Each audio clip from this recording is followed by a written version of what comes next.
Chapter 1 of Pride and Prejudice.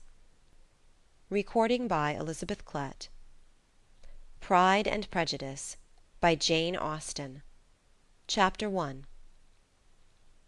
It is a truth universally acknowledged that a single man in possession of a good fortune must be in want of a wife. However little known the feelings or views of such a man may be on his first entering a neighbourhood, this truth is so well fixed in the minds of the surrounding families that he is considered the rightful property of some one or other of their daughters.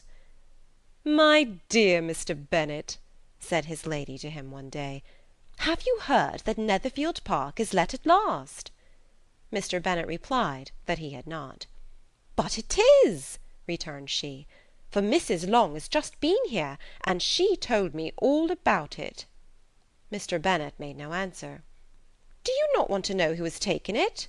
cried his wife impatiently. "You want to tell me, and I have no objection to hearing it." This was invitation enough. "Why, my dear, you must know Mrs. Long says that Netherfield is taken by a young man of large fortune from the north of England, that he came down on Monday in a chaise and four to see the place, and was so much delighted with it that he agreed with Mr. Morris immediately, that he is to take possession before Michaelmas, and some of his servants are to be in the house by the end of next week." "What is his name?" "Bingley." "Is he married or single?" "Oh, single, my dear, to be sure. A single man of large fortune, 4,000 or 5,000 a year. What a fine thing for our girls!" "How so? How can it affect them?" "My dear Mr. Bennet," replied his wife, "how can you be so tiresome? You must know that I am thinking of his marrying one of them." "Is that his design in settling here?" "Design! Nonsense! How can you talk so? But it is very likely that he may fall in love with one of them, and therefore you must visit him as soon as he comes."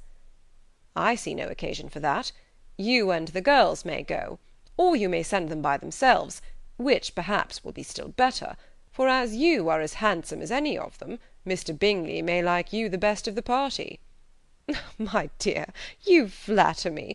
I certainly have had my share of beauty, but I do not pretend to be anything extraordinary now.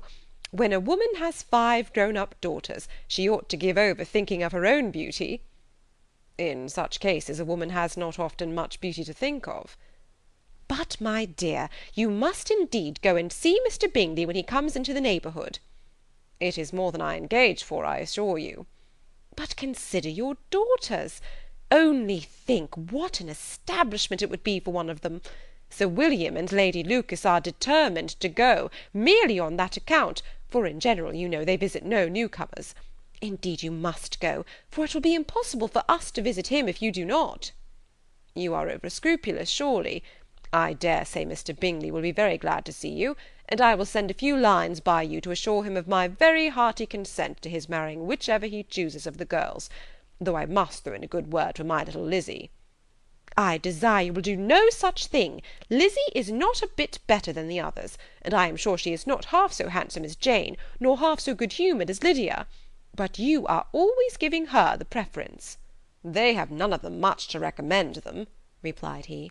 "They are all silly and ignorant like other girls, but Lizzy has something more of quickness than her sisters." "Mr. Bennet, how can you abuse your own children in such a way? You take delight in vexing me. You have no compassion for my poor nerves." "You mistake me, my dear. I have a high respect for your nerves. They are my old friends. I have heard you mention them with consideration these last 20 years at least." "Oh, you do not know what I suffer." "But I hope you'll get over it, and live to see many young men of 4,000 a year come into the neighbourhood." "It will be no use to us if 20 such should come, since you will not visit them." "Depend upon it, my dear, that when there are 20, I will visit them all." Mr. Bennet was so odd a mixture of quick parts, sarcastic humour, reserve, and caprice, that the experience of 23 years had been insufficient to make his wife understand his character. Her mind was less difficult to develop.